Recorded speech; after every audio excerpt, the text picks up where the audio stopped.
Hi listeners, this is Peter, and welcome back to the History Shorts podcast. This humble show is brought to you by the Podcast Republic, your ultimate listening app.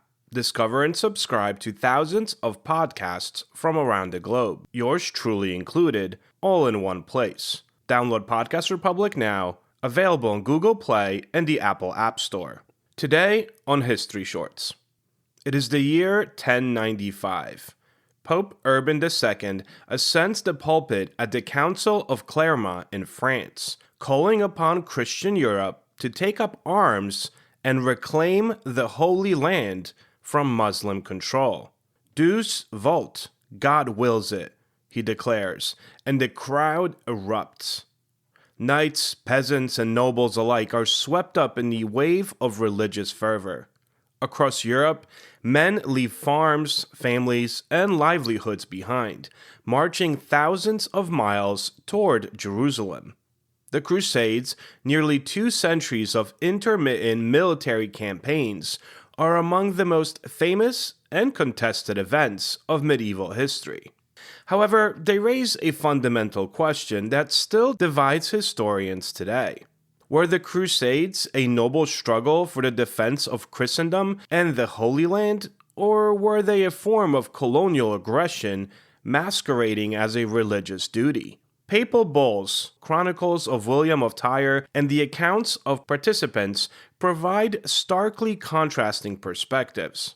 On this episode of the History Shorts new series, You Decide, we explore both viewpoints, providing you with the evidence and context to make an informed decision for yourself. Yesterday, December 7th, 1941. It's one small step for man, one giant leap for mankind. Mr. Gorbachev, tear down this wall. To understand the Crusades, we must first consider the medieval world in which they occurred. By the late 11th century, Europe was politically fragmented, but united in faith. The Catholic Church was the central authority in spiritual, cultural, and even political life. Meanwhile, the Byzantine Empire faced pressure from the Turks, who controlled much of Anatolia and threatened Constantinople and Eastern Christian populations. Byzantine appeals for military aid reached the West, and Pope Urban II's call at Clermont was framed as both moral and political action, namely to aid fellow Christians and protect sacred sites. Europe itself was experiencing social and economic change. Population growth, urbanization, and the militarization of the nobility created both manpower and motivation for overseas campaigns. For many nobles, participating in a crusade offered the promise of land, wealth, prestige, and spiritual reward.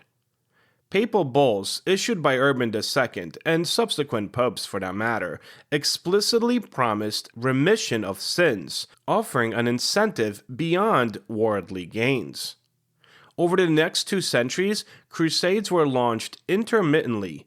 The First Crusade in 1096 to 1099 captured Jerusalem and established Crusader states. The Second Crusade, from 1147 to 1149, aimed to defend these very territories. The Third Crusade, from 1189 to 1192, attempted to recapture Jerusalem after its fall to Saladin. And further crusades, such as the Fourth, between 1202 and 1204, and some of the lesser knowns that followed, extended across Europe and the Eastern Mediterranean. These campaigns involved complex interactions of faith, politics, economics, and violence, making the Crusades an ideal subject for this debate. So, as I usually do with these episodes, I'm going to provide you with 2 sides. The first will be Holy War was fought in defense of Christendom. The second side will argue that colonial aggression was the primary motive. I'll refer to the first one simply as Side A, and the latter simply as Side B. So, Side A argues that the Crusades were legitimate religious wars, justified as the defense of Christian lands and its peoples. Papal bulls issued by leaders such as Pope Urban II emphasized the moral necessity of defending Christians in the East. The 1095 bull called for the First Crusade, framing it as both a spiritual duty and a response to Byzantine appeals.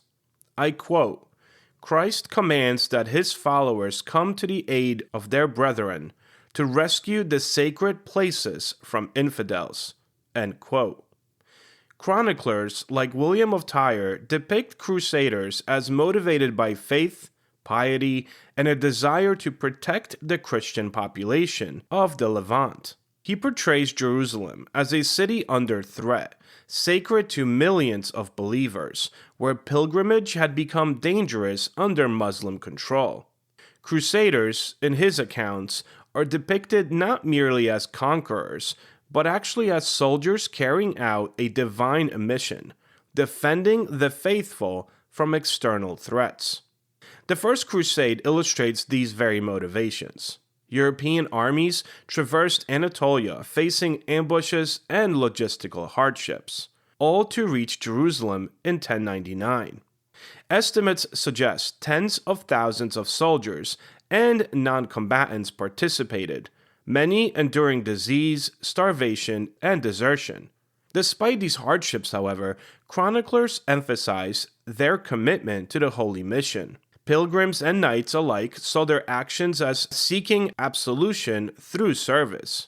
Beyond military aims, the Crusades also aimed to protect Christian pilgrims. Pilgrimage to Jerusalem, Bethlehem, and Nazareth were central to European devotional life. The capture of Jerusalem ensured that thousands of pilgrims could now travel safely to the holy sites, fulfilling both spiritual and communal obligations.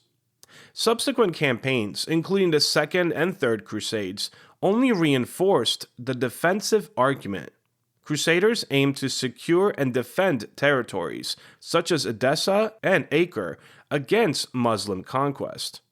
Even the Third Crusade, led by figures like Richard de Lionheart, demonstrates that piety intertwined with military strategy was probably the key. The Crusade was a response to Saladin's capture of Jerusalem, a city revered across Christendom. Religious incentives were very critical. Papal bulls promised indulgences, granting forgiveness of sins to participants, creating a moral framework for military service. Crusaders themselves left letters describing vows, prayers, and acts of devotion. For example, Godfrey of Bouillon is remembered not only for military skill, but for his humility in declining the title king once in Jerusalem, emphasizing spiritual over temporal ambition. Side A also highlights the unifying function of the Crusades. For a Europe often at war internally, crusading redirected martial energy toward a common, morally sanctioned goal. Knights who might otherwise engage in feudal warfare were mobilized under a higher spiritual authority. This consolidation of purpose definitely contributed to a sense of Christian unity across national and regional divides. But, as is the case here, there is always the other side, namely colonial aggression being the primary motive of these crusades. So let us get to side B. This side argues that despite religious rhetoric, the Crusades were often a form of colonial aggression. While defenders of the Crusades highlight piety, the outcomes revealed territorial expansion, economic exploitation, and consolidation of European power. The First Crusade resulted in the creation of Crusader states: the Kingdom of Jerusalem, County of Tripoli, Principality of Antioch, and County of Edessa, effectively establishing European-controlled colonies in the eastern Mediterranean. European nobles assumed authority over these territories, often at the expense of local populations. William of Tyre provides examples of opportunistic violence. During the capture of Jerusalem in 1099, Crusaders massacred thousands of inhabitants, including Muslims, Jews, and even some Eastern Christians who resisted.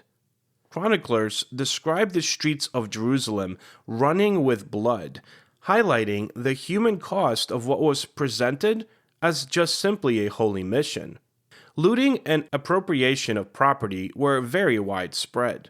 From this perspective, the moral framing served to justify conquest and dispossession. Economic motives were significant. Venice and Genoa profited enormously by transporting crusaders and supplying campaigns. Crusader nobles gained lands, titles, and access to lucrative trade routes.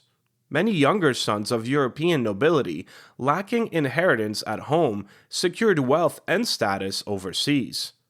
In this sense, religious language just provided a moral cover for the real economic and political gain, a pattern strikingly similar to later colonial ventures. Subsequent crusaders continued the pattern of conquest over purely defensive aims. The Fourth Crusade, between 1202 and 1204, intended to recapture Jerusalem, but was diverted to Constantinople, resulting in the sack of the Byzantine capital. Crusaders looted churches, palaces, and markets, establishing the short-lived Latin Empire. All this illustrates that political and economic motives could supersede spiritual objectives, reinforcing the colonialist interpretations. Settlements in Crusader states displaced local populations and established European feudal hierarchies. Nobles imported European social structures, often ruling over a mix of Christian, Muslim, and Jewish inhabitants. Taxation and military obligations reinforced European control, mirroring early forms of colonial governance. Even when defending territory, the Crusaders' actions served to entrench European dominance, not merely to protect Christendom. And so this side B further emphasizes the brutality of campaigns. Chroniclers note the systematic use of violence, pillaging of cities, and suppression of dissent. Economic exploitation, territorial ambition, and the consolidation of power were inseparable from the religious rhetoric used to mobilize armies. In this light, the Crusades can be seen as an early form of religiously sanctioned colonial expansion, just cloaked in moral justification and spiritual incentive. So, as we reflect, the Crusades were complex, multifaceted campaigns that blended faith, politics, and power. Side A highlights moral, religious, and defensive motivations. Participants sought to protect Christians, safeguard pilgrimage routes, and answer papal calls of duty. Papal bulls, chroniclers, and crusader letters emphasize piety, penance, and salvation. Side B, on the other hand, shows that the Crusades were also instruments of territorial conquest, economic gain, and political expansion. Crusader states, massacres, looting, and the displacement of local populations reveal motivations that extended beyond religion. Faith was often intertwined with opportunity, creating a hybrid of spiritual but really material ambition. The debate is not binary. The Crusades were probably simultaneously a holy war and a vehicle for European expansion. But was the defense of Christendom the guiding principle, or was conquest and colonial control the underlying driver? Well, I guess that's up to you to decide.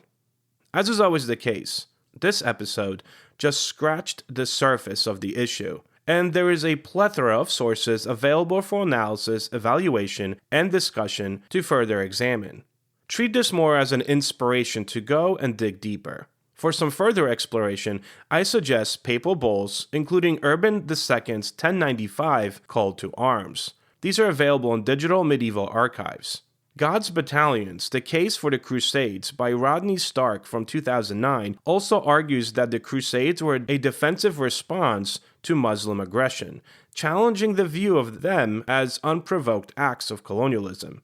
Or you could just start with The Crusades, a very short introduction. I have it sitting right here on my desk, and it's a very quick read. That one is by Christopher Teherman. For the good of the order, This upcoming Friday's Conversation series guest is Claire Jackson. We talk about her latest book, The Mirror of Great Britain, A Life of King James VI and First. Hopefully, today's episode has inspired you to seek out and learn more about the subject. For answers to questions, to leave a comment, or check out upcoming guest announcements, visit www.historyshortspodcast.com or look for History Shorts Podcast on Facebook and X. Stay curious, and I will talk to you all tomorrow.